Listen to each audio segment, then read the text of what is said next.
जिल्हा परिषद प्राथमिक शाळा कालोडे. माझ्या भाषणाचा विषय आहे मला आवडलेले स्वर्गीय यशवंतरावजी चव्हाण. मंत्रमुक्त दाही दिशा उजळली आज कृष्णकाठी फुललेल्या वेली ज्यांचे जीवन कार्य बहरले. आज माझ्या शब्दलेखनातून लहानपणी मला एक छंद होता. घराच्या गच्चीवर जायचे आणि चांदण्या मोजायच्या. 1 2 3 करता करता अगदी माझी पुढे वाट व्हायची. आकाशातील अगणित चांदण्या मोजायच्या राहूनच जायच्या. यशवंतरावजी यांचे चरित्र शब्दांच्या चांदण्यात पकडताना आजही माझी अगदी तशीच अवस्था झालेली आहे. चांदण्याने भरलेल्या आकाशासारखे त्यांचे कर्तृत्व संपन्न आयुष्य. किती पैलू गवसतील आणि किती निसटतील सांगता येत नाही. काळाच्या जबड्यात घालून हात मोजतो दात जात ही आमची पाचाळून पाने आमच्या या इतिहासाची. अशा सुवर्ण अक्षरांनी इतिहासात ज्यांच्या नावाची नोंद झाली आहे असे अविस्मरणीय बाणेदार नेतृत्व मला आवडलेले म्हणजे स्वर्गीय यशवंतरावजी चव्हाण.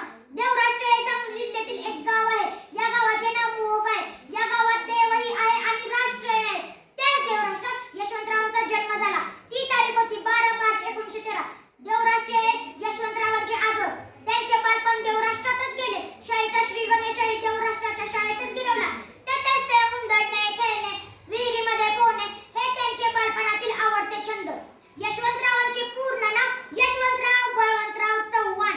बळवंतरावांना 3 मुले व 1 मुलगी होती. सर्वात मोठा मुलगा ज्ञानदेव, नंतरची कन्या राधा, पुन्हा तिसरा मुलगा गणपत आणि शेवटचे शेंडेफळ म्हणजे यशवंतराव.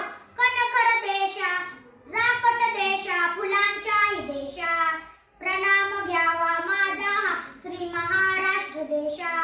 कणखर राकट दगडांच्या महाराष्ट्र भूमीला सुंदर संपन्न आणि मंगल भूमी बनवण्याचे मानकार्य यशवंतरावांनीच केले.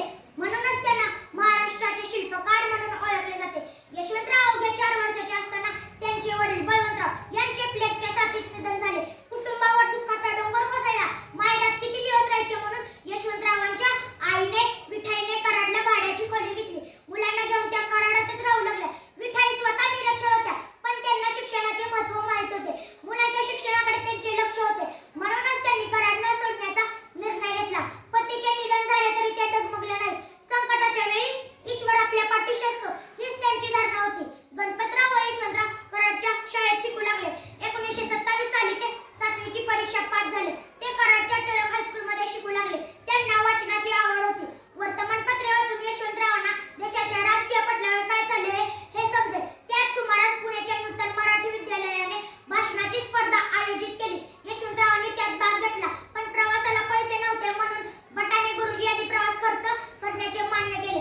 या स्पर्धेत ऐनवेळी दिलेल्या विषयावर बोलायचे होते. यशवंतरावांना ग्राम सुधारणा हा विषय दिला होता. त्यांनी देवराष्ट्र या ठिकाणी शिकत असताना गुरुजींनी सर्वांना विचारले तुम्ही मोठेपणी कोण होणार. तेव्हा कोणी सांगितले मी डॉक्टर होणार, कोणी म्हणाले मी वकील होणार, कोणी म्हणाले मी शिक्षक होणार.